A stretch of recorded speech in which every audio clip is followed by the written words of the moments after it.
Hello, everyone. Welcome to this ACSS webinar. Today, we will be covering best practices for mitigating risk along the customer journey. Next slide, please.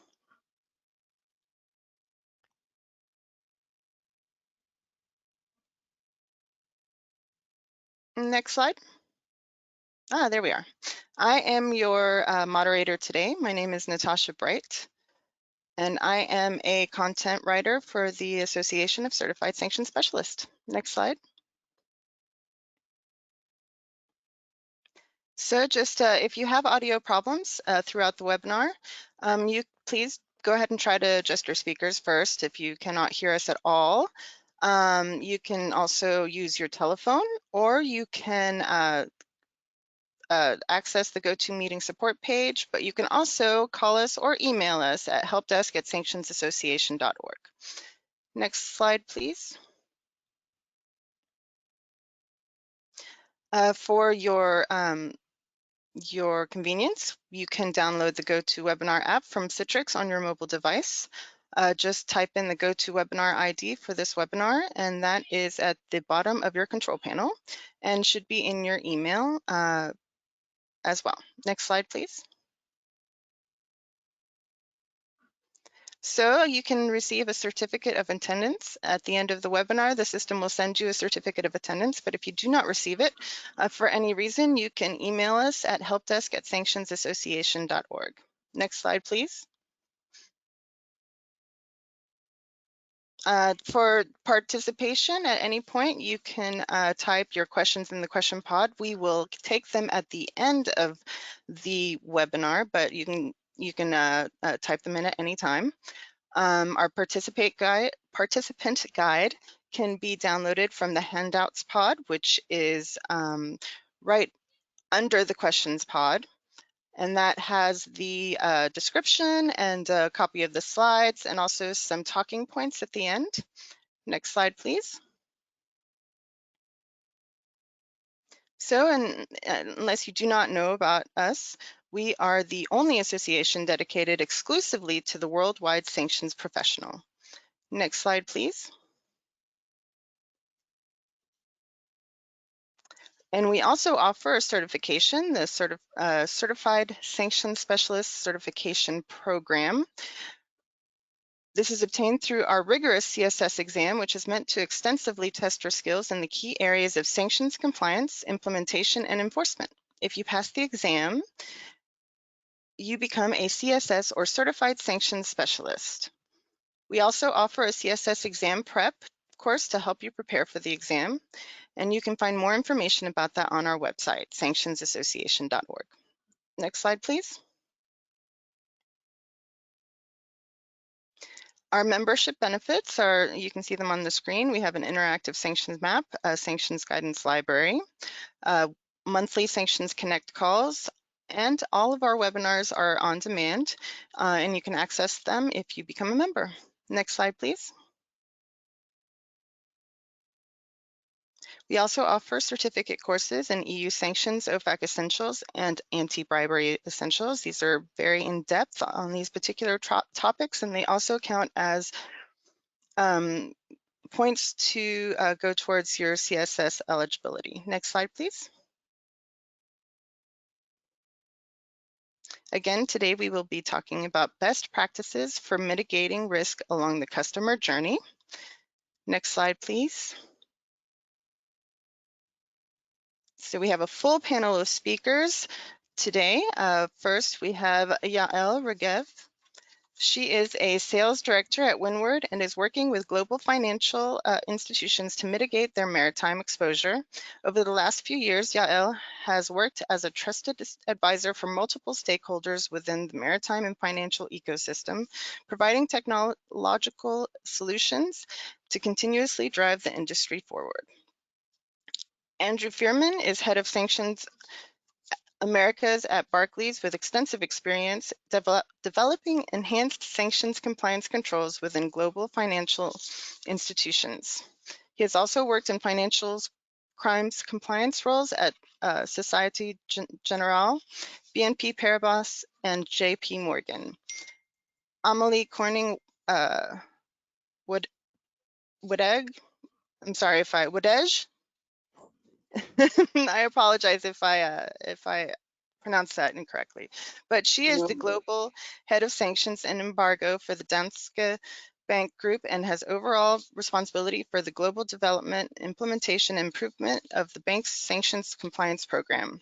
Bethany Milton is a sanctions compliance officer with Danske Bank, based out of Copenhagen. She is a former U.S. Foreign Service officer who worked for the Department of State on economic and consular affairs at Mumbai, Tel Aviv, Kigali, and Washington, D.C. And lastly, we have Louis Vargas, and he is a principal sanctions compliance officer with Danske Bank, based out of Copenhagen. Previously, he has worked at JP Morgan Chase, Agricultural Bank of China, and Deutsche Bank, based out of New York City. So with that, I will pass it on to our speakers, and thank you very much to everyone for joining us. Thank you very much. And I think I will start us off. Next slide, please. So what we wanted to focus on today was a few different topics that are connected to the overall headline for today, which is mitigating risk along the customer journey, but also do it with a specific focus on maritime sanctions risk. Now, maritime sanctions risk is a topic that has really risen to the forefront of a lot of sanctions compliance professionals' minds over the past few years.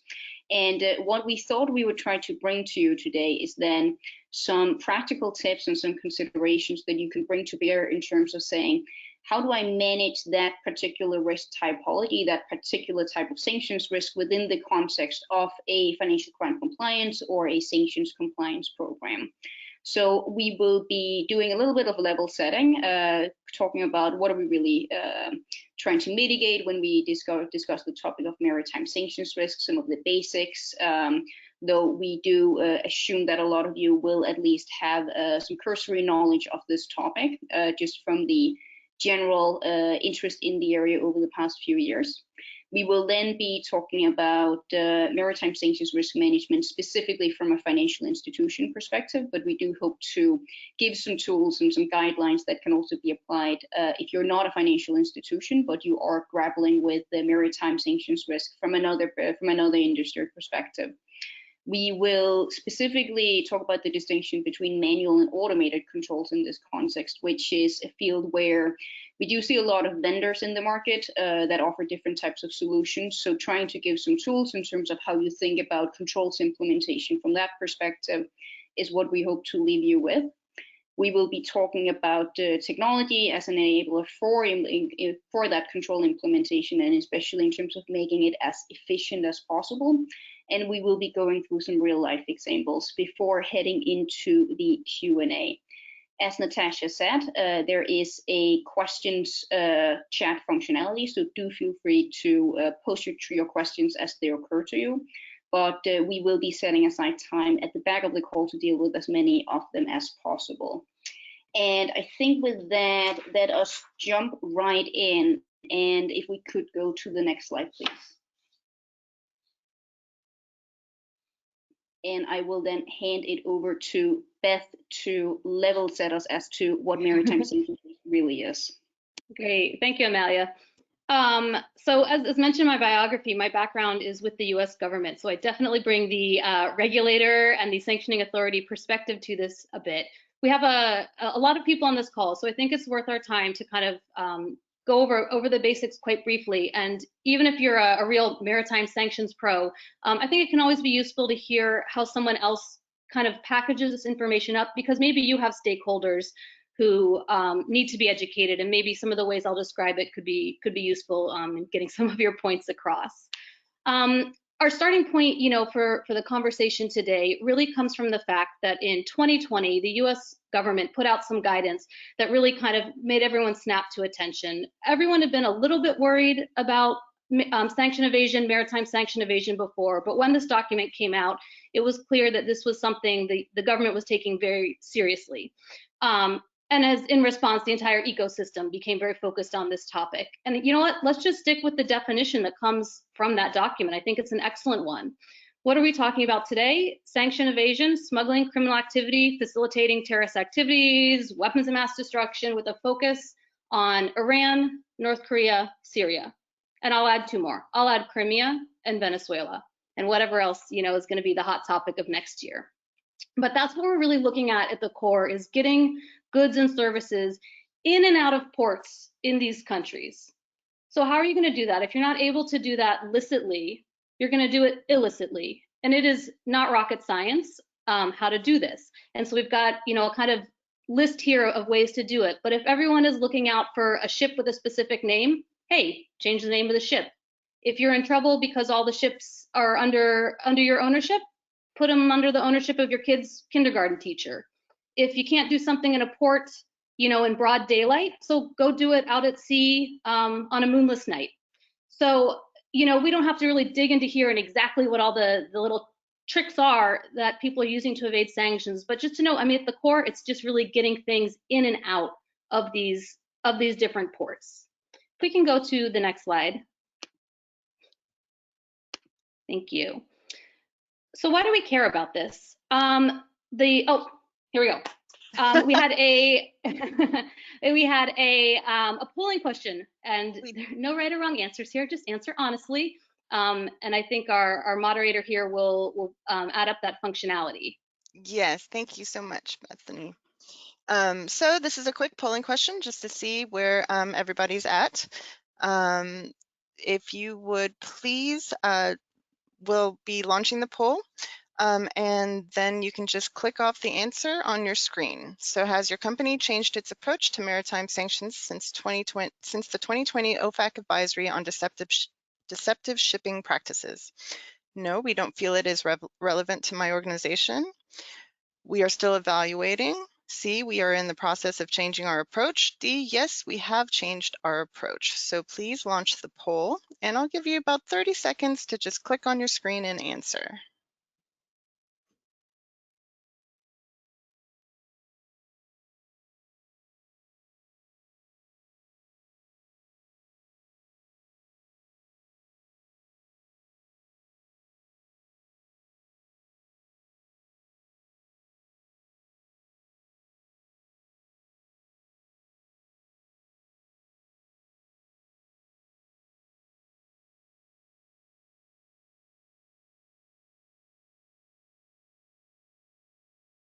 So just a couple more seconds. Don't be shy. No one, it's anonymous, so no one will know what your answer is.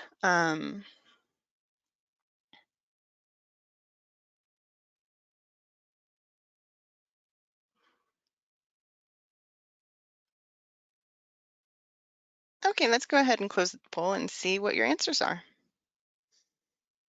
So it looks like we have, you know, pretty much a 3 answers that have gotten the majority of the answers, or 3 responses that have gotten the majority. What do you all think of the answers? Is this a surprise? Is this surprising to you, or?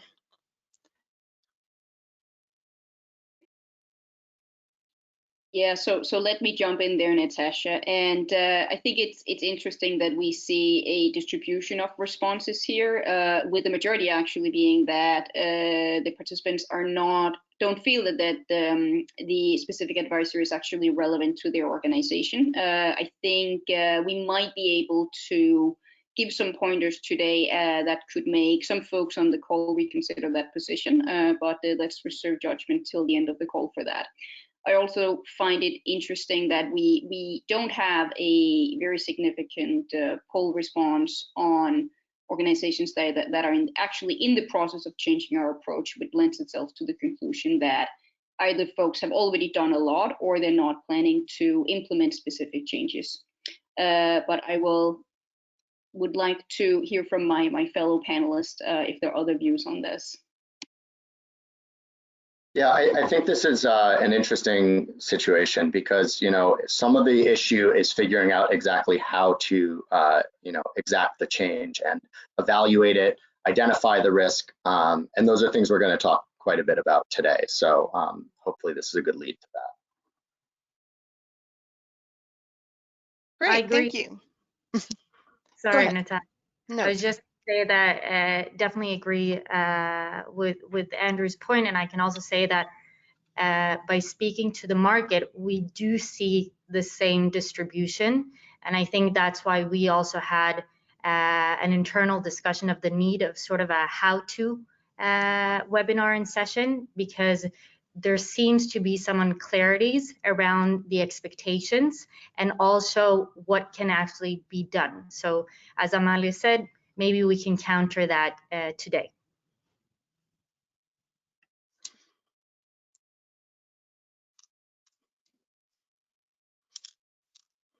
Super. And I think that poll is actually a great transition into this next slide here, which is I want to kind of give you some of the underlying logic in why you should care. If you don't think this applies to you, or you're maybe that transition is not going as quickly as you were hoping. And it's really obvious for everyone why maritime actors, right, ships, shipping companies should be worried about sanctions, because if they do something wrong, they're the target, they're the one who gets in trouble. What we also have to think about is essentially that everybody else in the shipping ecosystem, no matter how remote, so we're talking insurers and brokers and banks that process transactions, staffing agencies, the IT companies that make payroll software for the staffing agencies, they are all, according to sanctioning authorities, according to the US, really on the hook if their customers or clients violate these sanctions. And you might not think that's fair, and perhaps it's not, but it's actually quite clever, because what it means is that the US doesn't have to go out there and enforce all these rules. The EU doesn't have to go out there and enforce these rules. We're doing the hard work for them, because we know we're going to share the pain, we're going to share the punishment if something goes wrong. So that's kind of reason number one why pretty much our jobs exist, why this call exists, why these compliance programs exist. There's also a second reason, which is when there is a violation, the sanctioning authorities will often take into consideration, when kind of doling out the punishment, if there was a strong sanction program, compliance program in place. So you can take the example, if there were two banks, both of them end up processing a transaction that's shipping some containers of Rolexes and fur coats to Pyongyang, and violating sanctions. If one bank has pretty much no sanction compliance program, it's a piece of paper in a cupboard, they're doing nothing to really stop this, they're going to have a very, very severe penalty. If another bank, another institution had a really amazing sanction program, they had the right technology, the right people, it was well resourced, it was well thought out, they ran controls, and somehow these containers of Rolex watches and fur coats slip through, they're going to get a much lesser penalty, because you, when it comes to these punishments, is taken into account pretty much how much of an effort you made. So that kind of is the two reasons that once we get further and further from the actual ships on the water, we're still very concerned about these issues, and we're also concerned about building up strong compliance programs. So with that, I'm going to kind of hand it over to my colleagues who are going to start talking in a bit more detail, what are those compliance programs looking like, and what are some smart ways to structure them? And if we can have the next slide, please. Good. So I will start us off here and really try to encourage some smart questioning among those of you who either sit on top of a compliance program or are working on the design of one. And one thing that we see a lot in the maritime sanctions risk space, talking to clients, talking to different industry operators, is that there is very much of a hunt for the one control that is going to mean that you're on the safe side of this. Tell me what to do. So tell me what to implement from a controls perspective so that I can feel secure. And the reality is that, especially for banks, that's not really how you go about managing sanctions risk. And it's specifically not how you go about managing maritime sanctions risk. So we take more of a customer life cycle perspective. And if you look towards the lower left-hand bottom of the slide, we try to depict what this customer lifecycle in a very simplified way can look like from a sanctions risk management perspective. Again, this is coming very much from the financial institution perspective, but you will see models like these replicated across different types of corporates. But when a financial institution looks at a particular customer, we're looking at doing due diligence, we're looking at doing risk assessments, and we're going to be looking at monitoring that relationship in different ways, shapes, or forms, depending on what we're looking for and what risk we are trying to manage and mitigate. We are going to be employing a combination of controls, a combination of what's sometimes called primary and secondary control, and then also what you can think of as consequence management. Now, this will sort of go by a lot of different names. Sometimes you also hear trigger event governance or trigger governance, escalations and consequence management, but basically the step that you undertake when you have identified something that could potentially be problematic, and you need to make a decision around how to actually go about mitigating that risk for your organization. But when a bank onboards a client, we have a customer onboarding and a risk acceptance stage. Now, this is not sanction specific per se, but it is a general step in a bank's due diligence obligations, almost irrespective of what legal regime it's operating under. Now, some of the questions that we've started asking ourselves after maritime sanctions risk really came to the fore is, how do we actually identify the clients up front who have some sort of maritime sanctions risk exposure? What type of due diligence and KYC do we need to collect in order to be able to effectively identify and also assess this risk? And we'll get into a little bit later in the call some of the mechanisms through which you can do that. But it is a key challenge for banks to say, we onboard a lot of different types of clients. Not all of them are going to have maritime sanctions risk exposure, but some of them are. And we need to find smart ways to identify and manage and assess that risk upfront. We then have a monitoring stage, which really happens throughout the customer relationship. And there's lots of ways that you can monitor and manage sort of your clients' sanctions risk and the risk that they pose to your organization.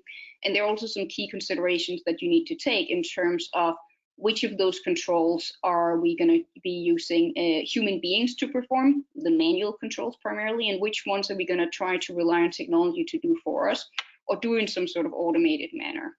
And then what we do also in the financial institution sector is we repeat our onboarding and risk acceptance exercise within some sort of cycle, within a refresh cycle, which we sometimes call the ongoing due diligence cycle. We then have some screening controls. Again, this can look very different depending on your organization, depending on your size, your sophistication, your exposure, etc. But usually, for a lot of banks, sanction screening tends to be fairly centralized and fairly automated. This might not be the situation for all organizations, but we face some very interesting and very challenging questions in terms of how do we ensure that the screening controls that we employ are actually also able to capture sanctions risk, and how much is actually going to be appropriate and commensurate with the risk profile. And then at the last stage of the process, which sometimes is the most important, is what do we actually do when we identify something that's problematic? How do we respond to a client's vessel entering a comprehensively embargoed jurisdiction? How do we react to something that could be an alert? And also, what are the consequences that we bring to bear in cases like that? Do we actually offboard clients when they misbehave in this area? And how much is too much for us to be comfortable from a risk appetite perspective? And then, provided that all of these processes are actually operating as intended, that's how we manage that risk along the customer journey. I'm going to pause here and ask Andrew for some specific comments on that. Again, coming with the financial institution perspective, but of course, not all financial institutions are doing this the exact same way or in the exact same manner. Yes, thanks, Emily. So risk mitigation in the shipping industry can be really difficult. However, developing the guidance, training, and policies to help effectively identify and mitigate accordingly is really important. So inherently, there are obviously these different steps, as Emily spelled out here, but it really depends on the risk exposure and where the trigger event in the life cycle occurs, and realizing that you can really start at any point in this entire risk life cycle. So take, for example, I'm going to give you two examples here. Firstly, let's take a client at your institution. That client engages in a wire transfer with a shipping company to get their goods from point A to point B, both non-sanctioned countries, no involvement of sanctioned goods, no concerns over the actual shipment. However, what the client isn't aware of is that 6 months ago, the vessel that they just hired to do their shipment had engaged in an AIS manipulation near a sanctioned country. After reviewing the shipment route in your payment, you have no concerns or issues with the actual activity in your transaction. So where does the risk exposure actually lie in this case? Assuming this isn't a regular pattern of your customers and they're not regularly hiring vessels that are engaging in dark activity, this would likely be more of a focus on the counterparty and their vessel that they own, rather than the client who probably unknowingly hired a vessel that had previously engaged in this behavior and just got unlucky with their hire. So while this might trigger a review of the activity with the counterpart and that vessel and maybe that extended fleet for the sake of proactive screening, it wouldn't necessarily be a trigger event to review the client because the exposure doesn't really lie on the client's activities. However, alternatively, take this example. If you, during your KYC review process, you identify a ship owner with 10 vessels in its fleet, all of which are regularly engaging in evasive tactics near sanctioned countries and or regularly traveling to sanctioned countries, then you have a totally different story. The risk exposure is direct to your network. And as the potential client is the party engaging in the evasive behavior, which could potentially expose your firm to sanctions breaches if you were to onboard this customer. So ultimately, as a financial institution, in this case, you may consider taking broader actions, such as additions of the entities and the vessels in that fleet to your internal lists, and potentially considering the offboarding of the client in this case. At the end of the day, the exposure can be identified at any point in the review cycle, from KYC to wire screening to the post-transactional look-back reviews that you might be performing. The management of that risk depends really on the exposure, and it's specific to that activity and also the stage at which the exposure occurs. So ultimately, it comes back to what I was saying at the beginning, which is ensuring that you have the processes in place to mitigate accordingly based on the stage of the exposure is most essential to effectively mitigating risk in the maritime space. With that, we can move along the slide and I'll hand it back over to the Danske team. We actually have one more polling question. So we'll do this one quickly so that we have enough time for everything for our presentation. So let's go ahead and launch the tool. The question is, has your company dedicated controls to manage maritime sanctions risk in place? So I'll give you about 30 seconds to answer.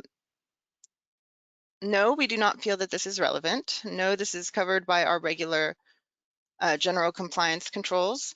Or yes, we have dedicated controls in place.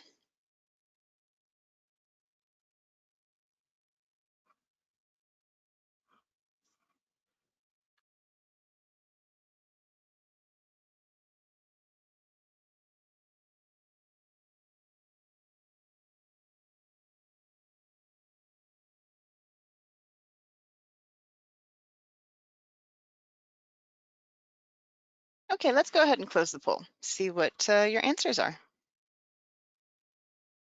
It looks like most have dedicated controls in place, followed by no, this is covered by our regular general compliance controls. I apologize if that's kind of cut off. So let's go ahead and go back to the slide so that people can see the full answers. And I will let you guys discuss the results.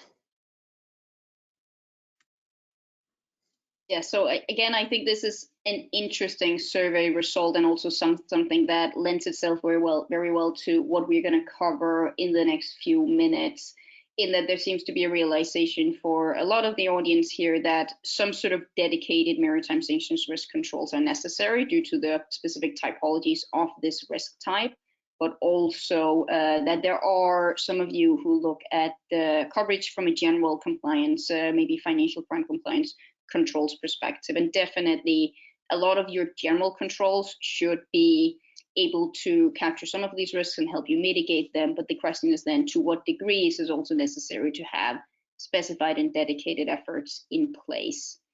And I think if we jump to the next slide, one way that you can think about that is to think about your controls as different layers within your risk management framework. And again, let's remember that sanctions compliance in a lot of ways is a preventive regime. We are aiming at preventing violations from actually occurring, because the moment they have occurred, we face some liability regimes, which can be quite painful for organizations, of course, banks, but also other organizations to deal with after an incident has occurred. And that is why we're looking at sometimes what we call the Swiss cheese model, whereby you want to think about those different controls as layers within a control framework, where the only situation you have where the risk actually materializes, you do engage in an advertent or inadvertent violation, is if all of your controls have actually failed. Some of the examples of this that you can think of is, have you actually upfront identified the clients that have that maritime exposure, and or maybe also even assessed whether they have appropriate controls in place to manage their risk? Are you overall comfortable with your client base? Are you then also monitoring those specific maritime and shipping clients who have a vessel fleet under operation, and do you have access to that information to perform ongoing monitoring and do follow-up, do consequence management if something goes wrong?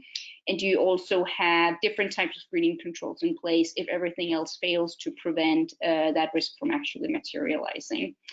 And I think if we jump to the next slide, we will dive a little bit further into what some of these control levels can look like.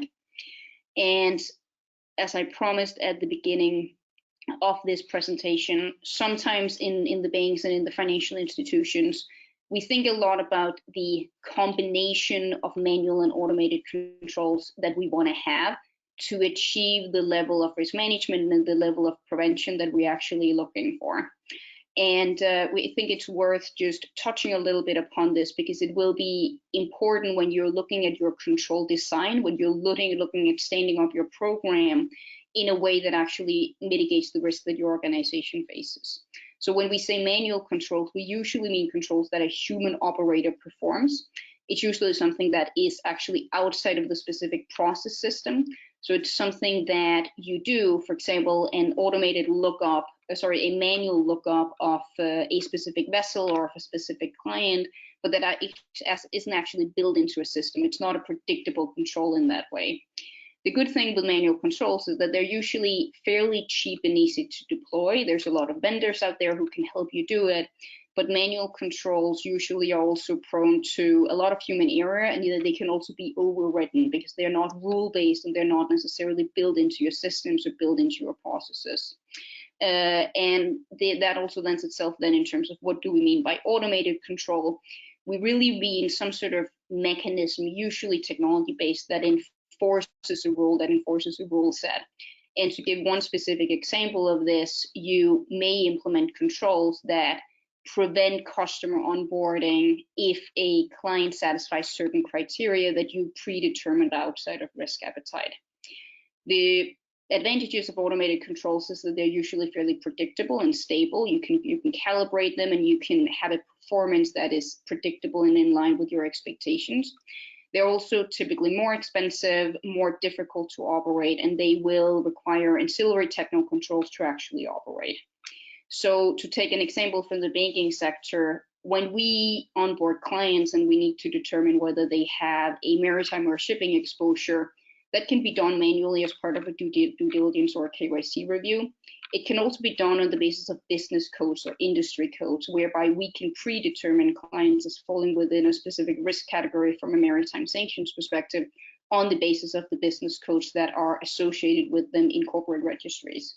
The same is going to be the case for screening, where that can be done manually or automated, usually through online interfaces or through systems that are hooked up to your payment processing systems.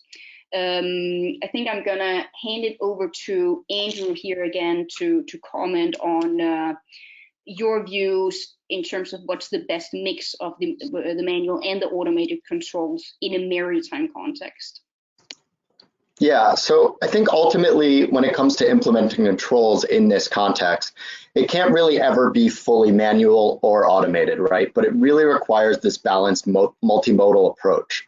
So the manual controls are obviously required to develop the background of it, the framework, of, just the maritime aspect of your program, from building the complex knowledge of evasive shipping tactics internally to the teams, understanding how it impacts your firm, and ultimately developing the procedures, creating training decks, providing the trainings from everyone from your ops level team through your sanctions investigators in order to develop the broad comprehension that's just required to understand what you're even looking for to begin with. If people don't know what they're looking for when you say the words AIS manipulation, then the automation doesn't actually benefit anybody. So once this framework is in place and the stakeholders involved understand the risk, then you can begin implementing automation to make the process easier.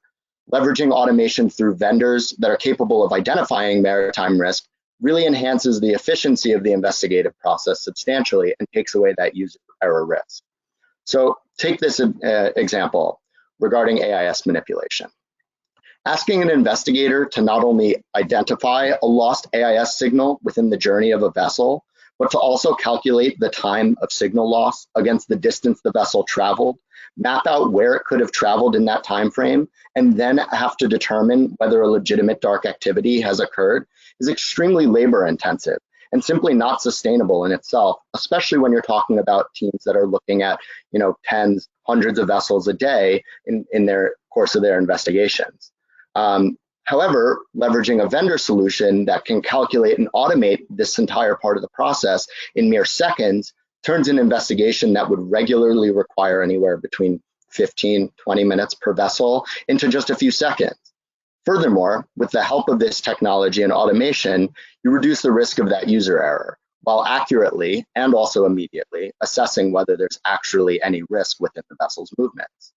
The approach really ultimately requires a bit of both, and knowing where to apply the manual versus the automated process is what will help develop, be based on the level of your risk exposure and really the necessity to enhance your program accordingly based on that risk.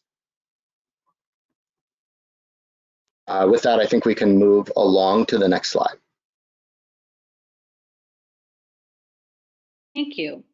So what I wanted to do was kind of take a little bit of a pause here, and let's think about this in a little bit more of a generalizable or universalized flow. And this is something that, if you're on this call and maybe you're not necessarily at a financial institution and some of the things we're saying doesn't quite line up with the ways you think about the world, how can we think about this in kind of just building blocks that could apply to anyone who's part of this, who touches this maritime sector? So we've really identified here 4 steps. The first is understanding the risks, and there is absolutely no generic set of risks, even between similarly sized banks. If you're a bank, let's say in Denmark, which has a lot of coastline and a lot of maritime activity, your risks are going to be very different than if you're a similarly sized bank in, say, Kazakhstan, which is landlocked, but also has some interesting ties to, regional actors who might be sanctioned. So it's very much understanding the risks that your organization is facing, not in a generic sense, but very specifically.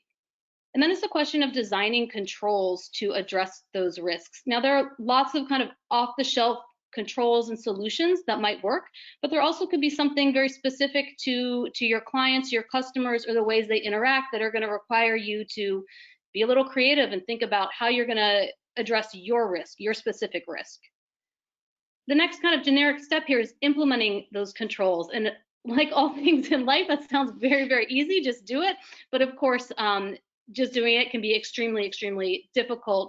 And I think that's where, as we spoke about briefly, that question, even just between automated and manual controls, figuring out now that you know what the problems are, how you're going to address them and how you're really going to carry that through on a transaction basis, on the level of individual customers, and taking that through.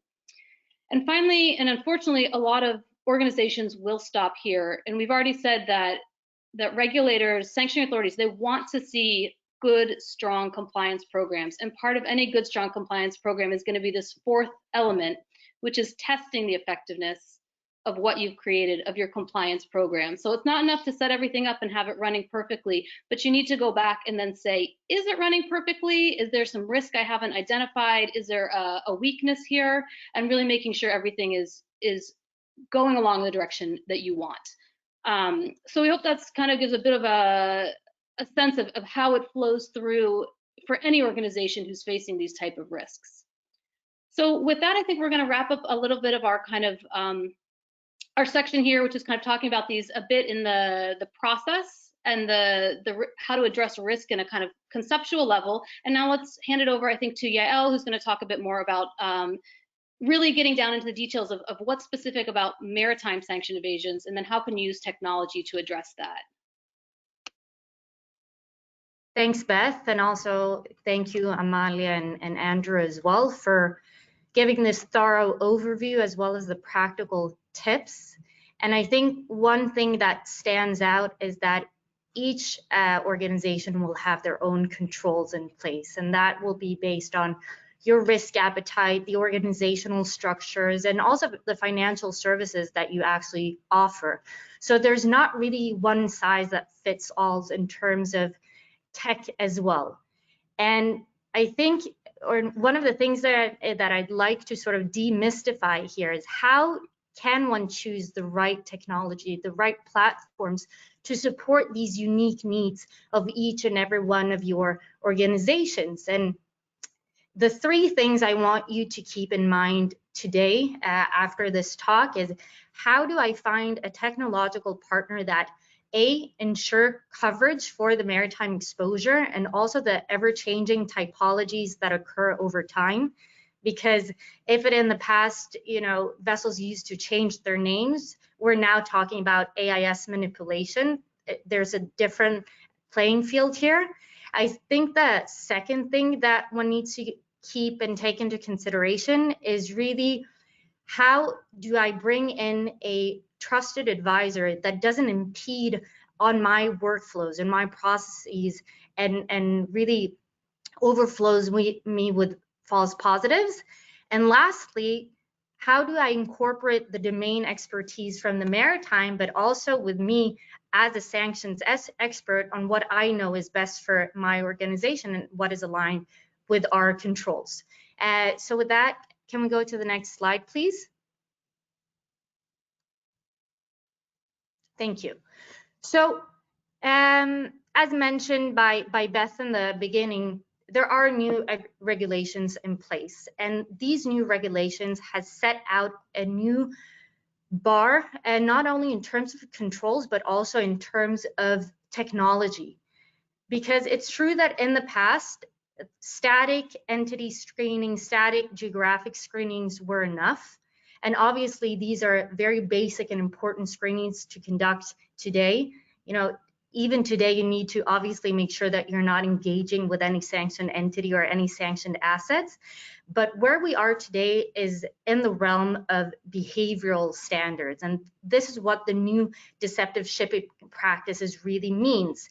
The industry is now expected to look at how legal entities, ships, and cargoes actually behaves. And these are things that can't really be solved by rule-based algorithms. This is why I'm going to talk about AI today and how this can be a flexible enough tool to help assess, is it a technical AIS loss, or is it actually an intent behind the crew that is turning off their AIS as well? Because the realms of the deceptive shipping practices, they aren't black and white. They are really gray in their nature, and we'll get back to this later. But I want to talk about the problem as a whole. So if we can step into the next slide, please. Thank you. What you see here is what I personally believe is the real challenge and why technology is so important. Because we're talking about, in the commercial realm, we're talking about 100,000 commercial ships that carry out or ship through 400 million containers a year. They conduct over 1 million ship-to-ship transactions, and all of these are connected again to legal entities, etc. So how do I know which of those 100,000 ships are conducting these illegal transactions or are turning off their AIS transmissions? How do I know if the cargo documents are verified? Does it make sense? Doesn't it make sense? And how do I manage to really see through all of this? So I think that the first step in ensuring that one get those right insights is by creating a good basis of data redundancy. And if we can go to the next slide. Thank you. So in order to get this contextual view of what's going on at sea, and by that I mean, where do the ships go? What is the cargo that they're carrying and who actually owns them? We need to have a vast set of data. That means AIS data, and also to overlay that with GIS layers. For example, it's not enough for me to know that a ship is transmitting if I don't know if it's in the Gulf or in the North Atlantic, or if it's meeting with another vessel that's transmitting, etc. Is it stopping for a legitimate reason? Or is it in the middle of a storm? Is it anchoring, in an anchorage place based on nautical charts? Who owns it? And also, again, what type of cargo does it carry? And I can tell you that it's really challenging to get all of these data sources into one place. And as a bank, one either has the option really to source it for oneself, or really team up with a vendor that has this. And there are multiple options out there, but I can tell you that even at Windward, this is a challenge for us. And just for AIS data, we work with 6 different vendors in order to make sure that we provide good enough coverage for our clients. And the reason for why we take this so seriously is that we believe that only by data will we get the right insights, and only through this redundancy we will get the context. And I think that in terms of the controls that are in place, as sanctions experts, context is king. And I'll give you an example. If we can go into the next slide, please. So I'll tell you in a second what all of this means. But the general example, for example, I live in Tel Aviv, and obviously due to COVID, I've been stuck here for at least 1.5 years. So if the credit card company would all of a sudden see, I don't know, some purchases done in Indonesia, I'll most likely get a phone call and say, hey, Yael, what are you doing in Indonesia? Is this you or not? Because it's looking for anomalous behavior in my regular modus operandi, right? And the same thing applies for ships. So what we're seeing here is a service vessel called the MV Karar, and all of these lines on the map is its regular modus operandi, the line that it conducted for 8 years. And if we'll step into the next slide for a second, you'll see that I don't see the exact date here. In April of last year, it left its regular area of operation for the first time in 8 years. This is an anomaly to its own behavior. And these are the types of things I know that my clients and my partners in the market are looking at in the behavior of their client portfolio, of the transactions that they're financing. And only by having this redundancy that I talked about are we able to provide the context that says the MV Karar is actually acting in an anomalous way to its own behavior, and flag that in an automatic way. If we can step into the next slide, please. Thank you. So we talked about the importance of data in order to get those right insights, but it's not only about that. It's also about building correct models that can provide accurate dynamic insights in an automated manner. So I think another issue that's important to notice is that we can learn a lot about high-risk cases by looking back in history, right? Saying how have vessels behaved in the past, or how have illicit clients or really criminals behaved in the past, and train algorithms to recognize that as well. But as we said, this is a dynamic world. The behaviors change. And I think, as Beth said, that's why the heavy lifting has been thrown out to the market, right? And that's why the expectation is also saying, the regulators are in a way saying, you know, we have the lists, but they aren't enough, right? We expect you to be aware of the cases in the pre-designation phase, recognize those high-risk cases before we say that they're sanctioned, and make sure you mitigate yourself from an exposure in that way. So you also need to mix this with really domain expertise in terms of the maritime, and also in terms of sanctions control, to also be able to look at the unknowns, the risks of tomorrow, how other vessels and their owners might behave. And if we go to the next slide,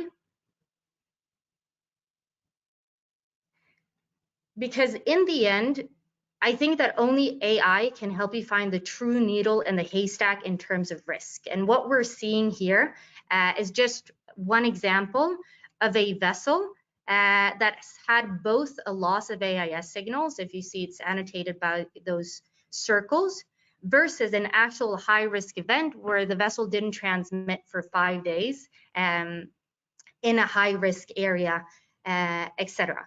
And if we have the time, I'd actually like to throw this one to Andrew and hear what is the true cost of false positives in your opinion?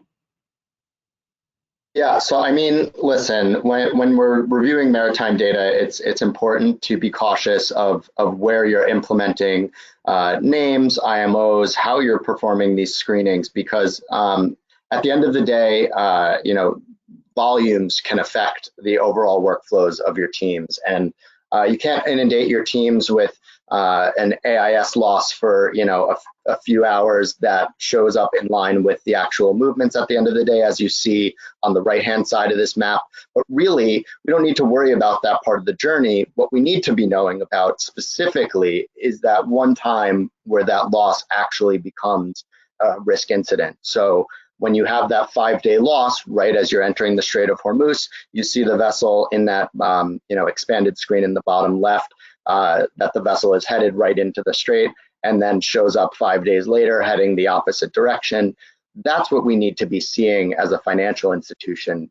You know, getting a notification for a lost signal where it shows up the equivalent distance later is probably just that, a loss of signal service rather than a manipulative event. And so having the software in order to help us identify that clearly cuts down massively on our overall workflow requirements. Thanks for that, Andrew. We actually took it one step further, if we can move over to the next slide. And we tried really to calculate how much time the industry actually spends on dealing with false hits. So our data really shows that without the usage of AI, the industry as a whole is faced with seething through almost 12.5% of false positives. And we've been tested head-to-head with other vendors in the market as well. Now try and put that percentage in the context of the portfolio that you have or the transactions that you finance. So here we see it on a vessel level, right? So let's say there are about 3,000 vessels in the pre-designation phase that we spoke about. These vessels are connected to at least 5,000 legal entities that interact with a financial system. And if we again multiply that with those 12.6%, we know that this adds investigations and really everything Andrew talked about. But I think, and I'm going to steal something from someone in the industry that I heard, and if we can move over to the next slide. I think that one of the biggest pain and one of the things that I know the industry really wants to avoid is really chasing the innocent around the banking system, just to come to the conclusion that this wasn't the real case, except instead of focusing on that needle in the haystack that we were talking about.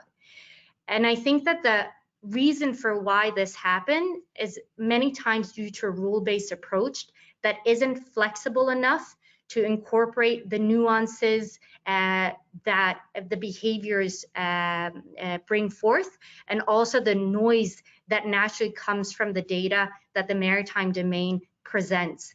So we very much believe and recommend a hybrid approach that takes into consideration and builds on AI that's based on that data redundancy that we talked about, analyze behavior, has a subject matter expert curation, but most importantly, really has a conversation with you as the client, as the market, because in the end, you're the experts, right? You're that Sherlock Holmes teams that see through all of these things, but how can you do this on a scale if you are dealing with global clienteles, etc.? So just to sum it all up, and if we can move to my last slide.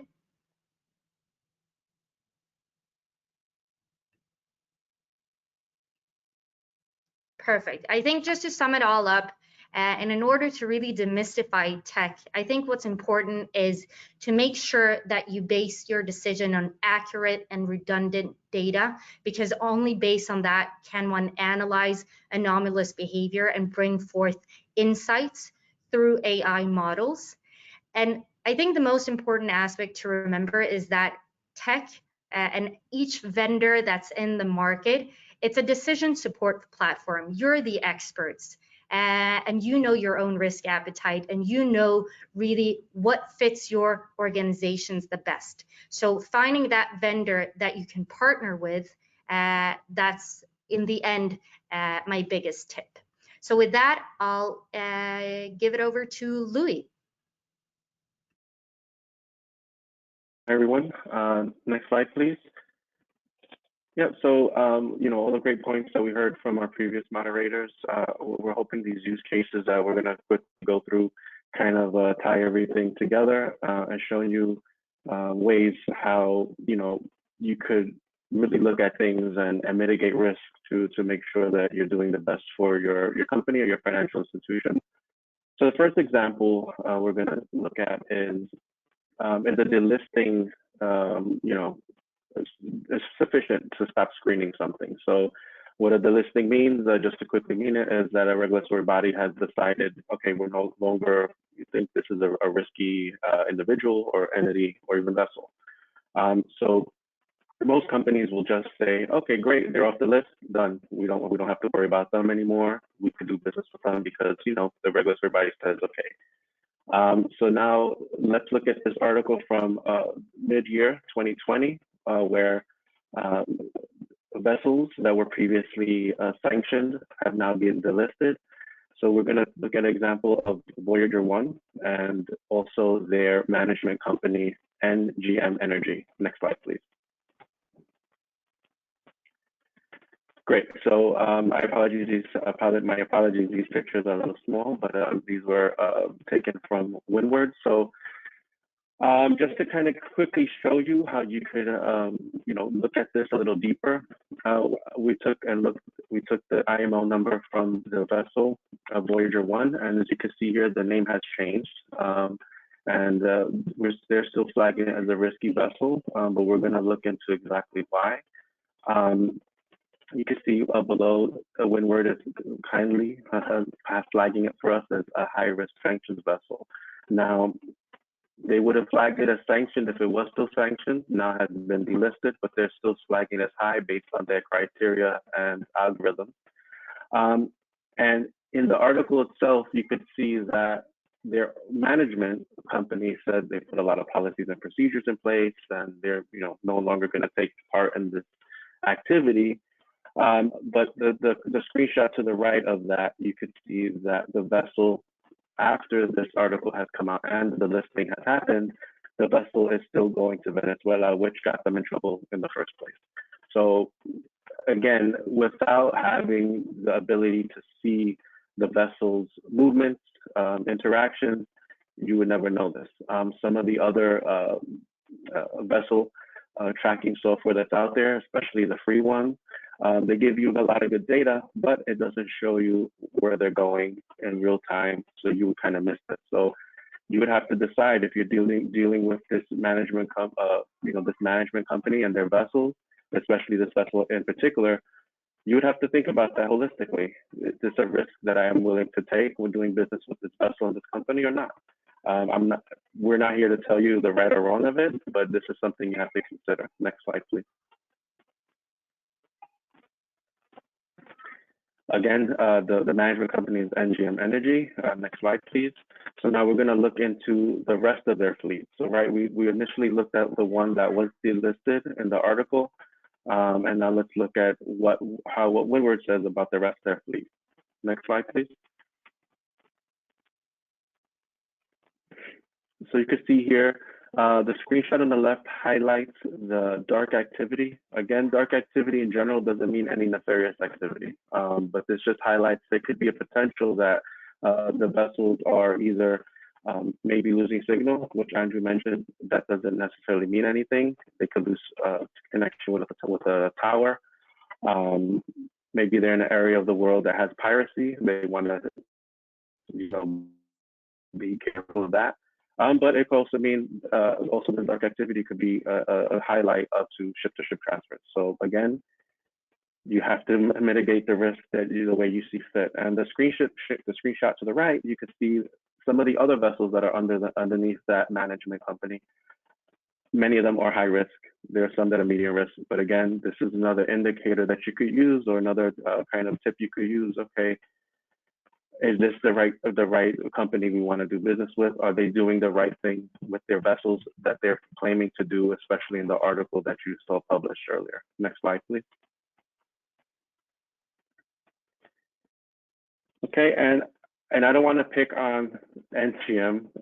There was another management company listed in that article, Benamarius. They also mentioned they put policies and procedures in place to mitigate sanctions risk. So I wanted to kind of highlight what we can see from them. They have quite a larger fleet than NGM does. So I only included a small kind of subset of their vessels. But you can see out of the screenshot on the right, 9 of them are listed as high risk and 1 is medium risk. So again, this is all to help us make a better decision on what we want to do going forward. Next slide, please.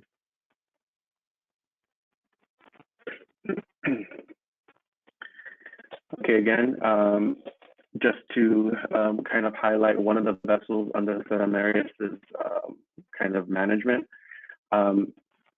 The one that was actually mentioned in the article, the Sea Hero. Okay, since the delisting, they have not been going to Venezuela. Okay, so they kept their promise in that regard. But if you look where they're going now, they're kind of in shaky waters. They're near Iran, and there was an event near there. So again, this doesn't necessarily mean that they're doing any shipment to Iran, but they're still in risky waters. So something else for you to consider. And then the screenshot to the right, again, this is Benamarius' kind of overall view on dark activity. So again, these are just tools for you to make the appropriate approach for your firm. Next slide, please.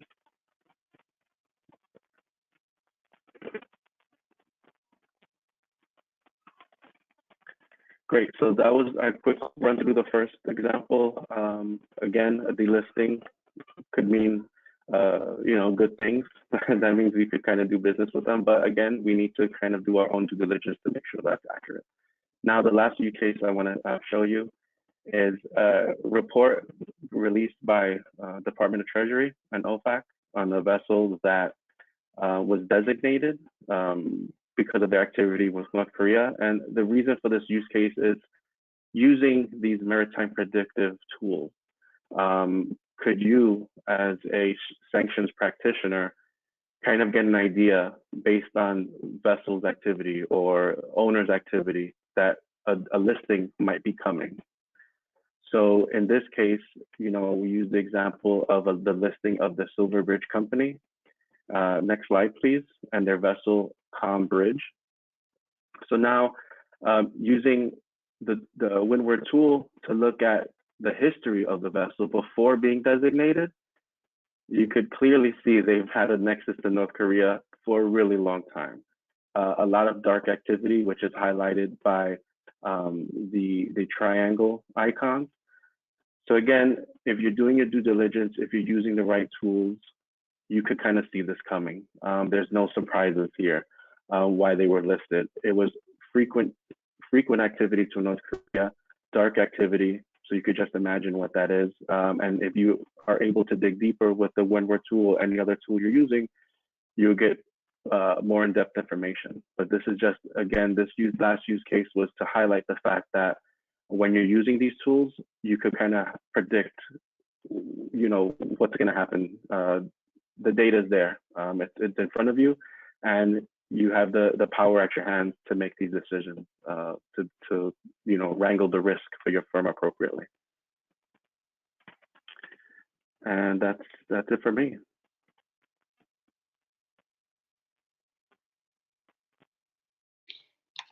Thank you very much, Louis. And I think we have 9-10 minutes for questions at this stage. Yes, we do. Thank you, Amelie. So if you would like, next slide, please. There we are. So if you would like to ask a question, please click on the question pod and type in your question, and our speakers will do their best to answer. Like Amelie said, we do have about 9 minutes for questions. So please do ask your questions. Thank you.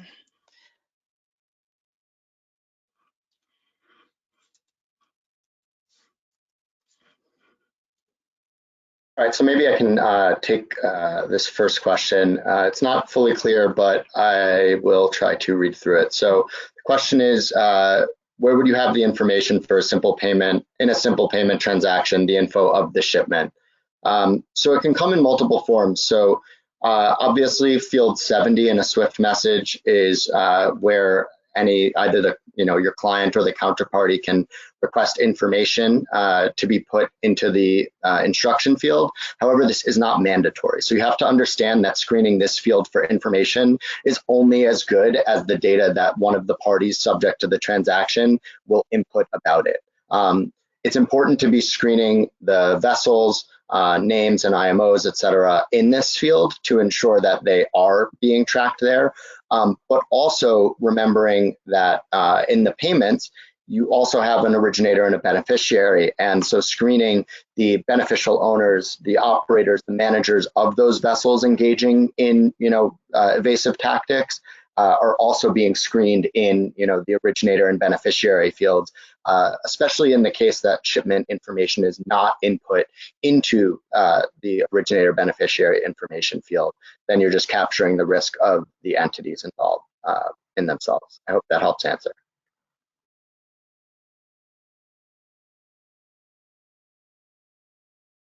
Great. Amelie, do you want to answer the next question, which is, how do you exit, for example, a guarantee in case of a sanctions breach?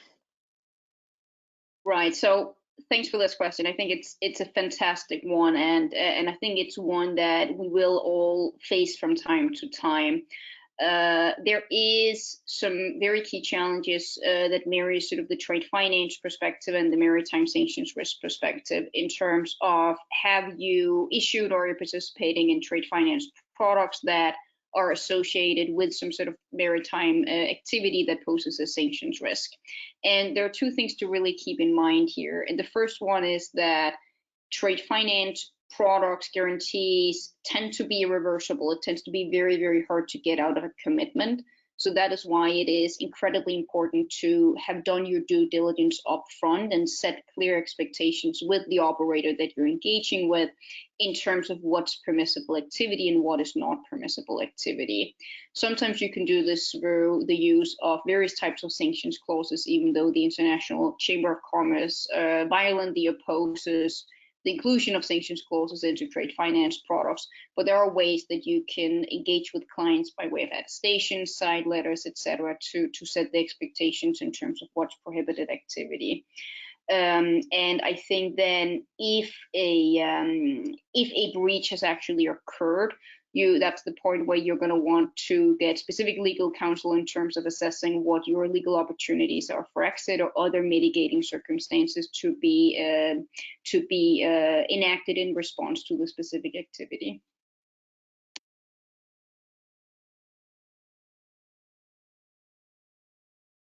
Great, thank you, Amelie. So, Yael, do you want to answer the next question, which is how do you I see it here. Oh, yes. Is the vessel Thank you. So the next question that I see is the vessel's owner's consent needed to track them through their routes or trips? So the simple answer is no. The data used to really monitor transshipment is all open source. AIS stands for Automatic Identification System. It's an open source data that all vessels, commercial vessels over a certain size, are actually forced to leave on. And really that's not the case. And I'll tell you even further that it's not only the banks that have an interest and are using tools to monitor and look at where their ships are. Ship owners do it in the same way. They also use commercially available data. Same with traders, oil companies, charterers. So this is a very common practice in the ecosystem as a whole. Thank you. So we have another question. The next question is, how do you track transshipped vessels where you only know the name of the first vessel where the cargo was loaded on board the ship? Thanks, and I can take that one. That's actually a very common situation, right? So if something is traveling across the globe, it's going to go from the factory presumably onto a container, and it might go through 3 or 4 ports. It might go on 3, 4, 5, 6, 7 different ships before it finally ends up in its destination. And as we talked before with the payment, you might get only a tiny sliver of that whole process. Maybe you just get the name of one ship, or maybe just an intermediary port. And then it really does become a question of how are you going to get the rest of that information. I think from our perspective in a financial institution, we often ask our customers or clients to provide us that information. Give us the whole story, perhaps provide invoices, which often have a lot more information, bills of lading, even just narrative descriptions of what is going where.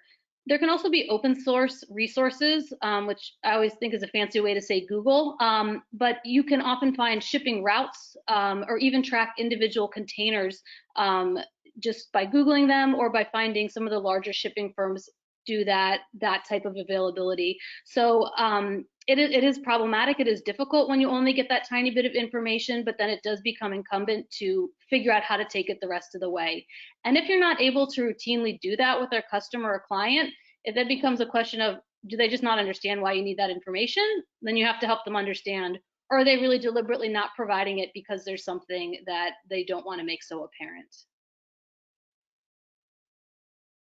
Great, thank you. And the next question is, would this application work for insurers?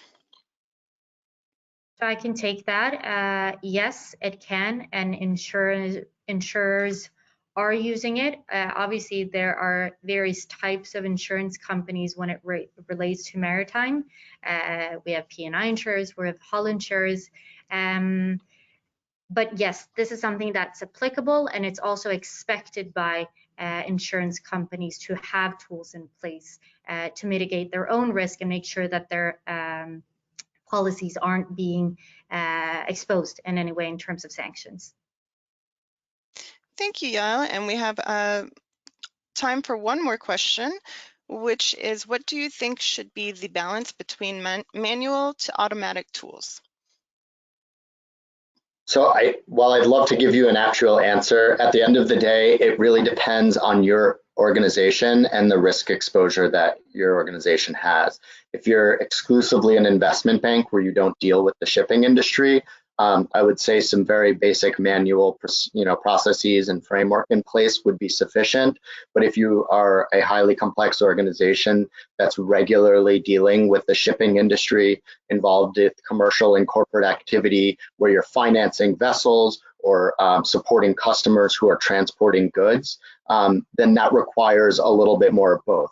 Keep in mind, as Amelie mentioned earlier, the automatic side of it is more expensive. So in order to invest into it, you need to have the business need to actually invest into the automation piece of it. So I think it really ultimately depends on your organization and the exposure that you ultimately have. Great, thank you very much. Next slide, please. We have come to the end of our panel, our webinar, and I thank you to everyone for attending, and I thank you to everyone on our panel for lending us your expertise for the last 75 minutes. And next slide, please. So our next webinar is China counter sanctions and the next extraterritorial dilemma. And that will be on May 6th, 2021. And again, thank you to everyone. Next slide, please. So if you could, please fill out a short 30-second survey when you close out the window. That would be great. That helps us to better serve your informational needs. And thank you very much. Goodbye, everyone. Have a great rest of your day. Thank you. Thanks, everyone. Thanks. Bye. Thank Thank you. you.